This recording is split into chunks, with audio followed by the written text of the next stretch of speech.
earlier in my life, when people had a loss, I would try to remember to write a note or say something when I saw them. And in recent years, I've found out that showing up makes a huge difference. I lived there for 3 years. I lived in the neighborhood where it happened. My friends lived blocks from the synagogues. I thought I should show up.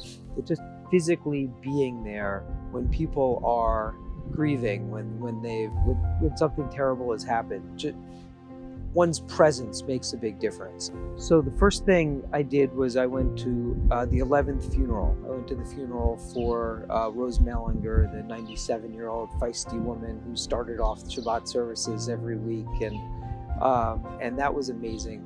There were thousands of people lined up to get in, Jews, non-Jews, elected officials. It was an honor to hear about someone who'd been really the trunk of the Tree of Life synagogue. And I think singing, praying, being together were all important, but there was an enormous amount of just hugging and crying. It's the only Shabbat service where people passed out tissues with the prayer books. The pastor of the church in Charleston who'd been attacked spoke and said, "My church is your synagogue is my church." That was very powerful.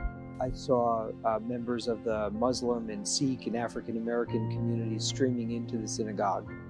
And it occurred to me that many of us in the Jewish community were worried, is it safe to go to synagogue? And here were people that weren't even Jewish, who, were taking some added measure of risk to stand with us. And someone posted on my Facebook page, it's not 1939. And to me, what they meant was, in Germany in 1939, it wasn't just that there were murderous, violent anti-Semites. It was that no one came to help. No one stood with us. No one took a risk to protect us. And we saw the opposite here this Shabbat. We saw people coming out of the woodwork. People were literally shaking 5 days later. I knew that people would be sad. I didn't expect that. But the other thing that was just as powerful was how much they needed each other's support and how much that support meant, and how they needed to see someone else say to them, "We will get through this."